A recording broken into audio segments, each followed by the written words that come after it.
Hello future engineers, here is another video in algebra. This is algebra 4, and in this video I'm going to discuss principles about topics on remainder and factorial theorems, and we have laws and properties of exponents, laws and properties of radicals, logarithms, and partial fractions and rationalizations.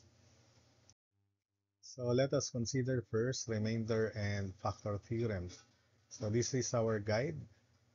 Uh, when a polynomial in x, p of x is divided by a linear divisor, say x minus c, the remainder is obtained by simply substituting, evaluating the value of the polynomial when x is c, where c is the value of this divisor when set to 0. So it should be a linear divisor so that we can apply this remainder theorem. So all you have to do is we have this guide p of x divided by x minus c. There is a quotient which is a function of x plus the remainder divided by the divisor.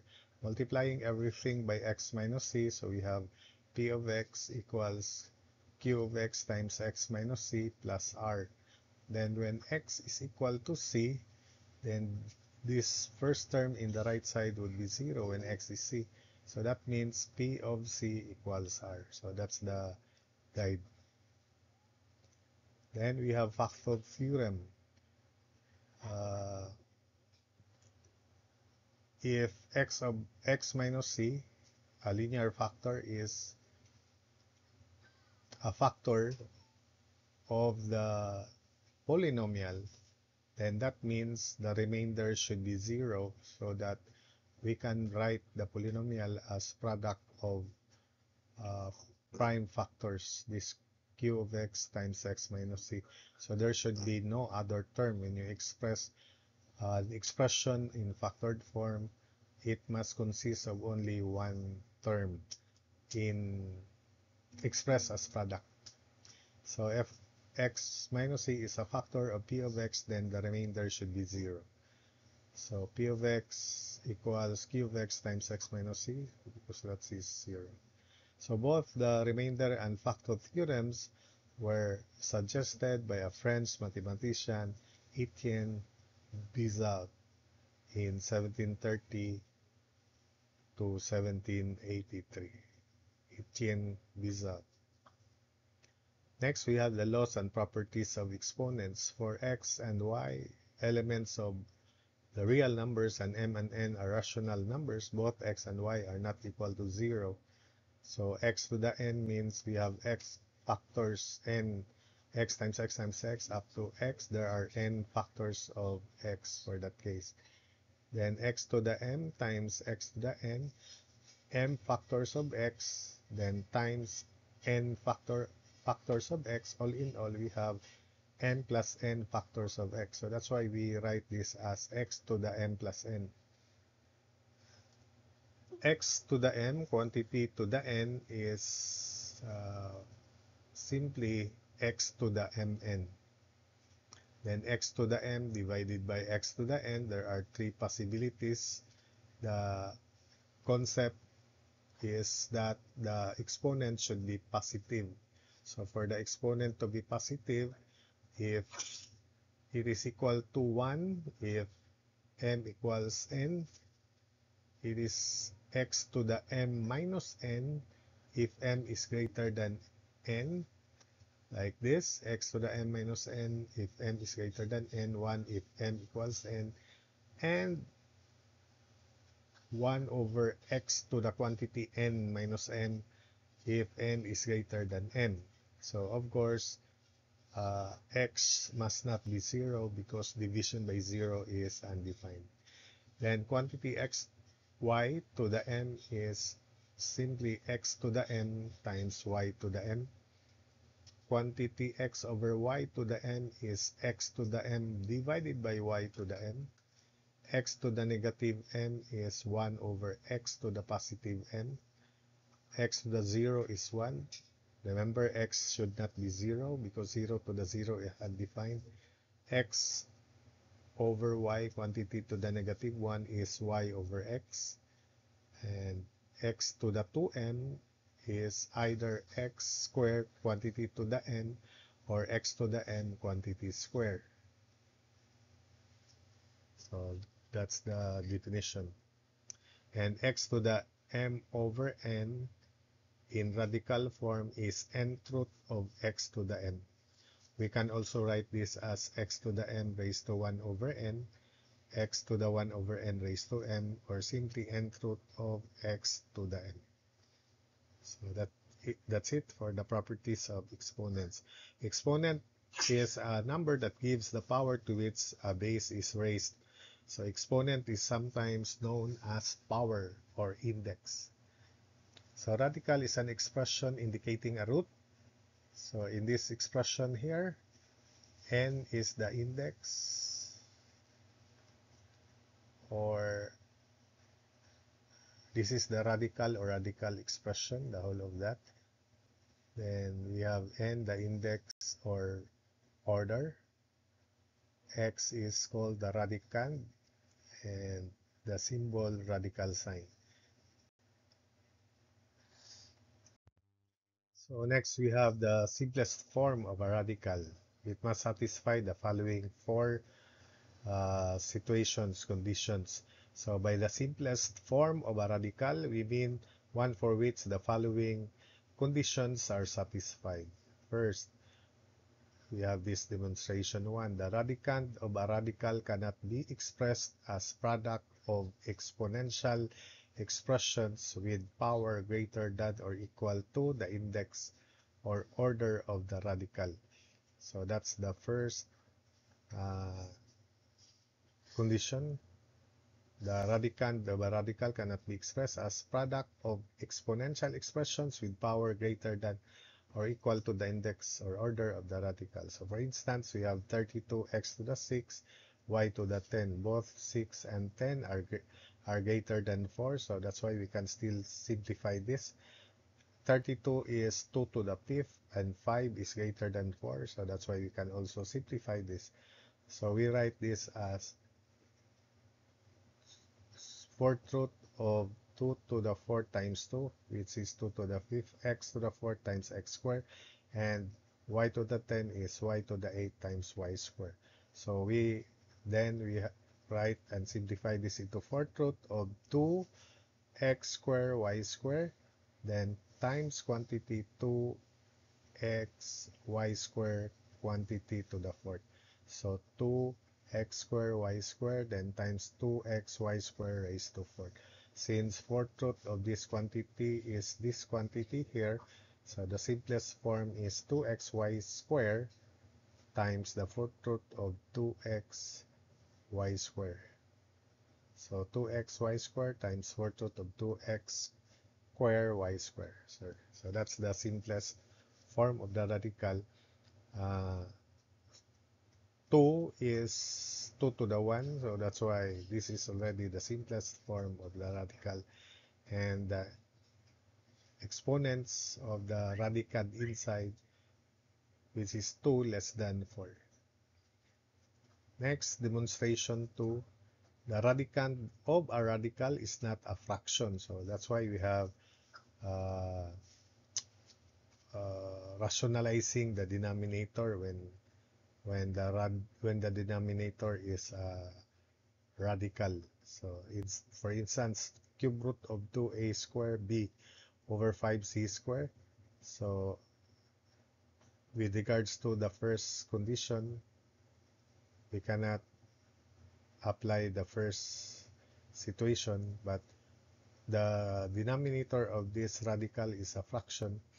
We must multiply 5 squared, the index is 3, so 5 squared c for both the numerator and the denominator. So cube root of 2a squared b over 5c squared times 5 squared c over 5 squared c. So this becomes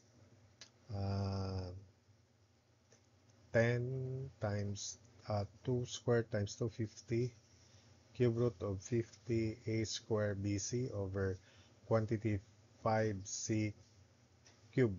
So cube root of 50a squared bc over 5c cube, and cube root of 5c can be rationalized further and simplified. So the final answer is 1 over 5c cube root of 50a squared bc. So that's it. That's the simplest form of this given radical. Third condition, the denominator of a fraction is not a radical. Actually, it comes from this case 2 here. So let's have another example. For instance, this is the fraction and the denominator is a radical. So this is square root of 2xy. So to make this perfect square, so we multiply the numerator and the denominator by 2 square root of 2xy also. So times square root of 2xy over square root of 2xy. The denominator is now 2xy. So we have 3x square root of 2xy over 2xy. We cancel x. So the final answer is 3 square root of 2xy over 2y. So that's it. That's the simplest form of this expression when the denominator is a radical. And lastly, the order of the radical cannot be reduced. So for instance, we have 15th root of 8x to the 6, y to the 9, z to the 15. Then all this 8, for example, is 2 cubed, 3 exponent, 6, 9, 12, and the greatest common divisor for the exponent is 3, and 15 is divisible by 3, so that's why the order of this radical can still be reduced. So we write this as 15th root of 2x y cube, 2x squared y cube z to the 4th quantity cube. So let's check. 2 cube is 8, x to the 6, y to the 9, z to the 12. So that's it. And 15 divided by 3 is 5. So therefore, we can reduce this to 5th root of quantity 2x squared y cube z to the 4th. So that's the simplest form of this case where the order of the radical can still be reduced. Next, we proceed to the laws and properties of radicals. So for x and y, elements of real number, and m and n are rational numbers, both x and y are not equal to 0, and m and n are integers.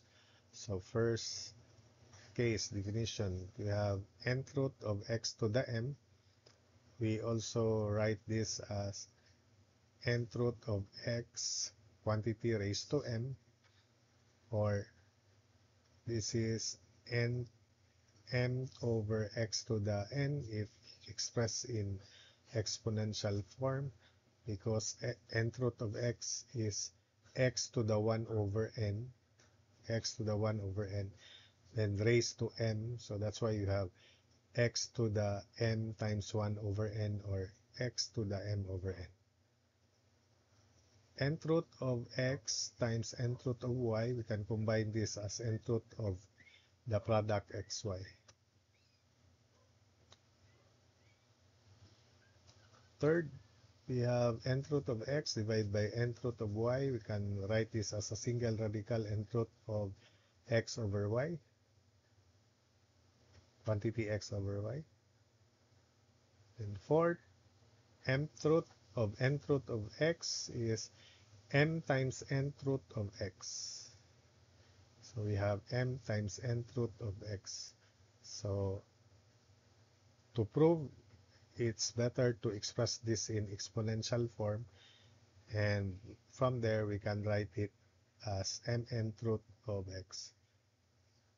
Then we have, this is actually square root of x. When the order or index is 2, then we can rewrite this as simply square root of x. It is understood that the order or index is 2. And lastly, when you have nth root of x to the n, it is equal to absolute value of x if n is even and x if n is odd. So for example, cube root of negative 2 cube. Negative 2 cube is negative 8. So that's why cube root of negative 8 is negative 2. While uh, negative 2 raised to 4, that's negative 2 raised to 4 is uh, positive 16, and fourth root of 16 is positive 2. So that's why the shortcut is we have absolute value of x. So absolute value of negative 2.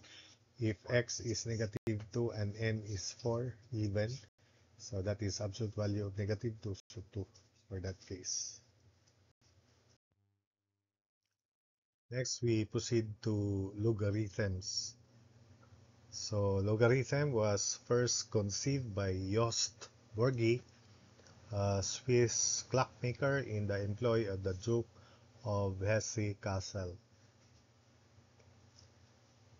Napierian logarithm or natural logarithm has a base e, while Briggshian logarithm has a common logarithm which has a base of 10. So the common logarithm of any number is composed of a whole number called the characteristic and a decimal called the mantissa.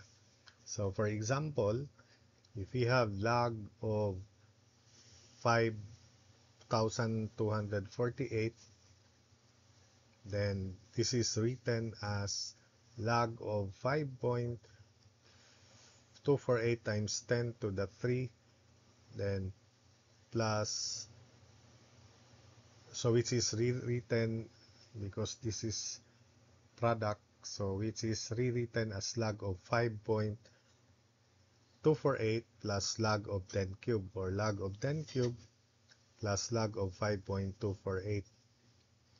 Since log of 10 cube is obviously 3 from the properties of logarithm, and log of 5.248 should be before students in engineering, in the absence of a calculator, are told to memorize logarithm from 1 to 10. Of course, log of 1 is the common logarithm, base 10, log of 1 is 0, and log of 10 is 1. So in between, these are decimals. So 5.248 is a decimal.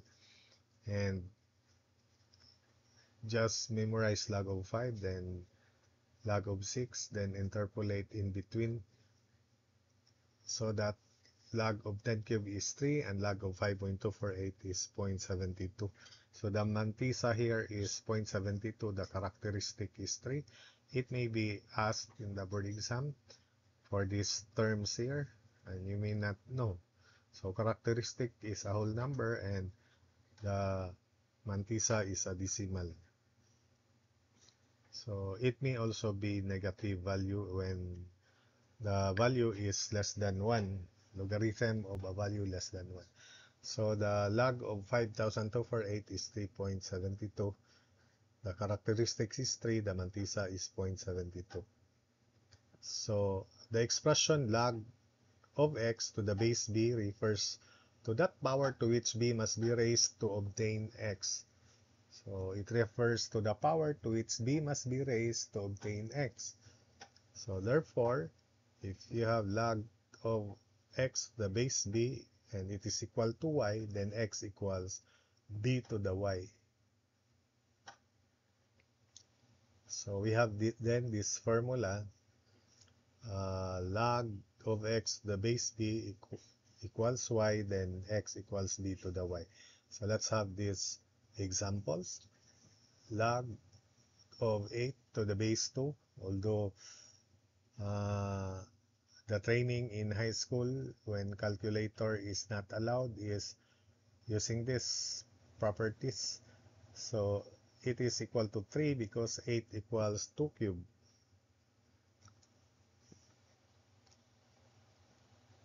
Then 2 log to the base 3 of 1 over 81 is equal to negative 4 because 1 over 81 is 3 to the negative 4.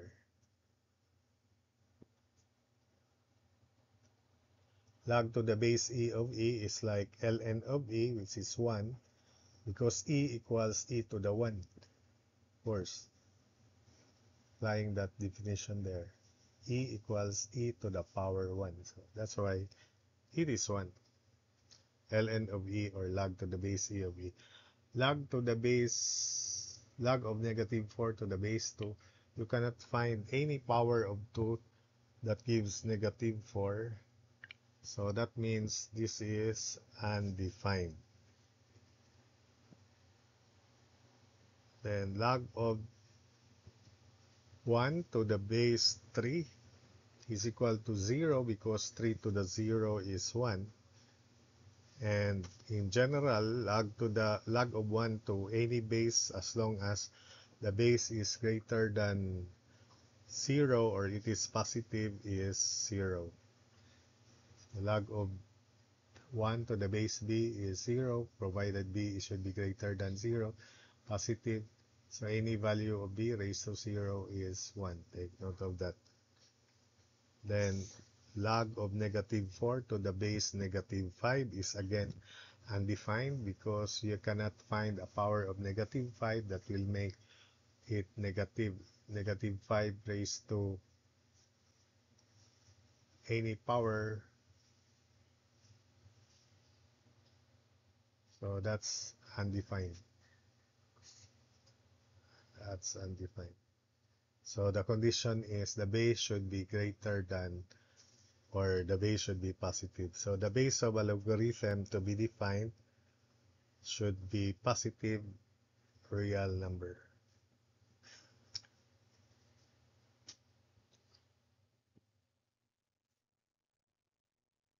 So let's have this next demonstration.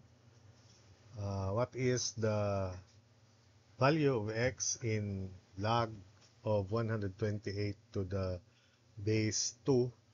So although you can answer this using your calculator, we note that 128 is 2 to the 7. But you can use your calculator to answer this.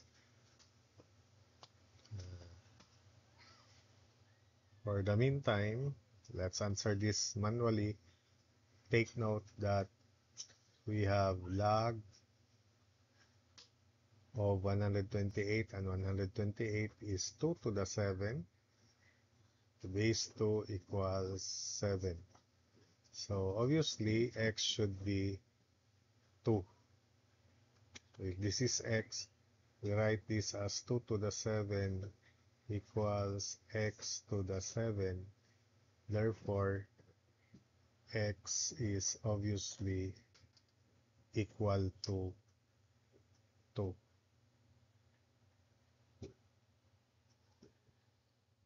Then we proceed to laws and properties of logarithms. So first, we have log of xy to the base b. We break this into sum. Log of x to the base b plus log of y to the base b. And vice versa. If you have the same base and written in this manner, then log to the base b of x plus log to the base b of y is like log of quantity x times y to the base b, vice versa. Log to the base b of quantity x over y is log to the base b, log of x to the base b minus log of y to the base b. Then log of x to the r to the base b is equal to r times log to the base b of log of x to the base b, r times log of x to the base b.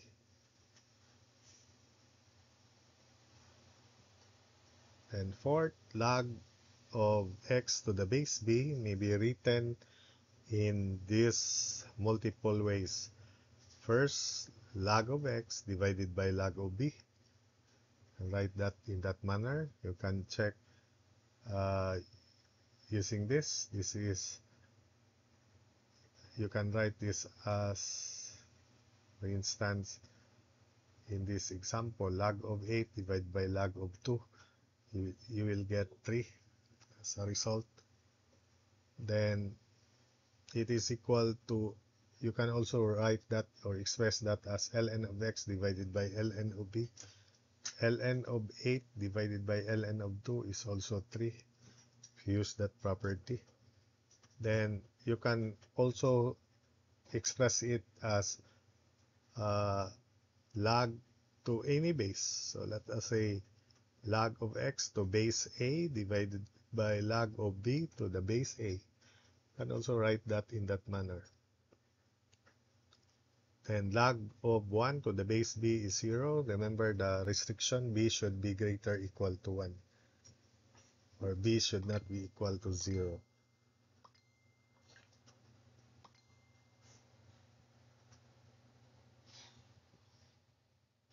Then log of b to the base b is 1 because b is equal to b to the 1. And finally, log of x to the base e is ln of x. So that is ln of x.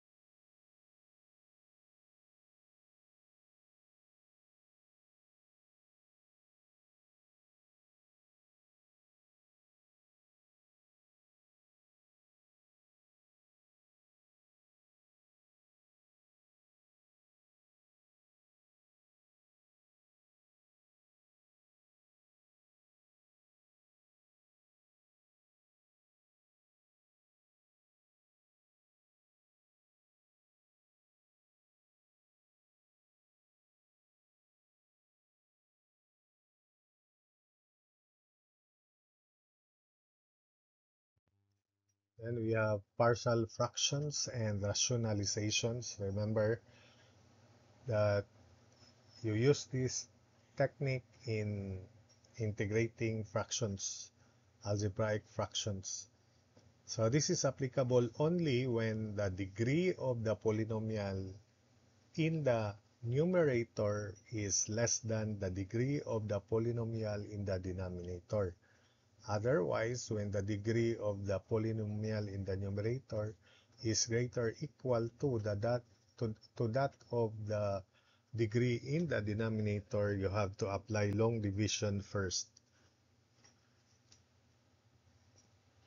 So these types of fractions are applicable provided the above conditions that the degree of the polynomial in the numerator is less than that of the degree of the polynomial in the denominator is satisfied. Otherwise, you apply long division first.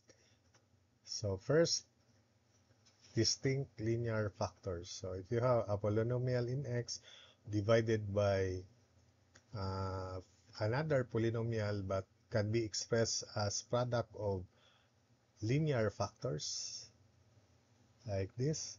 So we write the fraction, decompose this fraction into partial fractions. Because these are linear, the degree of the expression in the numerator should be 0 or constant, because this is degree 1, so constant in the numerator, first degree in the denominator. So if we have two distinct linear factors, there will be two partial fractions in the right side. If there are three, then three partial fractions in the right side. So this is written as capital A over ax plus b plus capital B over cx plus d, and a and b must be evaluated. Then simplifying this should go back to this original fraction. So that's that technique. So we have plus dot dot dot if there is another linear factor. Then we have type 2 repeated linear factors. The factors may be combination of linear and quadratic, but the important thing the important thing here is the one factor is repeated r times. So p of x over ax plus b times quantity cx plus d raised to r. So assuming the second linear factor is repeated r times, so for the first, we already know the technique that it is capital A over ax plus b. For the second, because this is repeated, then we have equal r partial fractions decomposition. So the beginning is b over cx plus d. Next is c over quantity cx plus d square, d over cx plus d cube, assuming r is greater than 3, and so on and so forth until you reach r over cx plus d raised to r. This may not be r, this may just be d, then this is 3, depending on the value of r. You stop at that term. Type 3 is we have linear and quadratic factors, or this may be purely quadratic factors, but let's just have these linear and quadratic factors. The important thing here is this quadratic factor. So if the factor is quadratic, the numerator should be linear, second degree, so the numerator should be first degree. So for ax plus b, you already learned the technique. It is capital A over ax plus b. Then for this factor here, it is quantity bx plus c linear over the factor which is quadratic cx squared plus d. Then lastly, type 4, we have repeated quadratic factors. So the repeated quadratic factors is emphasized here. So we have p of x over, assuming all factors are quadratic and one of them is repeated r times. So for this factor, this is represented by a partial fraction of quantity ax plus capital B over ax squared plus b. Then for this, another linear cx plus d over cx squared plus d. Then ex plus f over quantity cx squared plus d squared until until the power in the denominator is r. So let us say plus rx plus s over quantity cx squared plus d raised to r. Then let's have, supposedly this is the end, but the space here is important. Let's use it. So let's solve the first two problems in these slides, in this video, or considering the topics in this video. The first problem was a problem in the ECE board licensure exam, and it's about remainder theorem. If given f of x equals x minus 4 times x plus 3 plus 4, when f of x is divided by x minus k, the remainder is k. Find the value of k.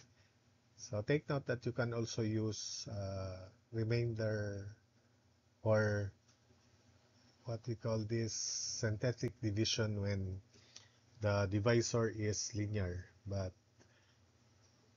it's best that we apply the remainder theorem, because all you have to do is the remainder is just the value of the polynomial when x is equal to k. The divisor is x minus k, so x equals k, and we just evaluate the polynomial. So remainder is f of k, so we replace x by k, quantity k minus 4 times quantity k plus 3, then plus 4, the remainder is k equals k. This is k squared plus 3k minus 4k, so negative k. Negative 4 times 3 is negative 12, then plus 4 equals k. Combining like terms, k squared minus 2k minus 8 equals 0. This quadratic equation is factored into the form k minus 4 times k plus 2 equals 0. And in the choices, it may be that all choices are positive. So that's why we drop this negative 2. K is negative 2. That's the other value of k. But we consider the positive value of k, which is 4. But anyway, you have to look at the choices. There are choices in this problem. Then problem 2, if 8 plus 11a plus 8a cubed plus 18a squared is divided by 4a squared plus 1 plus 3a, the remainder is, so we have to apply long division here because the divisor is not linear, it is quadratic, so you cannot apply the remainder theorem. So the technique is we write the dividend as we write the dividend in descending order or power of the variable. So we have 8a cubed plus 18a squared plus 11a plus 8 divided by, so this is by long division, arrange also in descending order of the variable. So 4a squared plus 3a plus 1. So first term in the dividend divided by first term in the divisor, 8a cubed divided by 4a squared is 2a. Then this quotient, first term in the quotient, this is the quotient, is then distributed to each of the term in the divisor. So 2a times 4a squared is 8a cubed. 2a times 3a is 6a squared, aligned with terms that are similar. Then 2a times 1 is 2a. And after that, we subtract this entire value from the dividend. So that's why this is 0. 18a squared minus 6a squared is 12a squared. 11a minus 2a is 9a. Then we bring down 8. Then same cycle, same pattern as before, same procedure. 12a squared divided by 4a squared is 3. 3 times 4a squared, 12a squared. 3 times 3a, 9a. 3 times 1, 3. Then subtract, everything is eliminated except that 8 minus 3 is 5. So since we can no longer proceed, that means that the remainder is 5. So the answer is 5. So that's it for this entire video.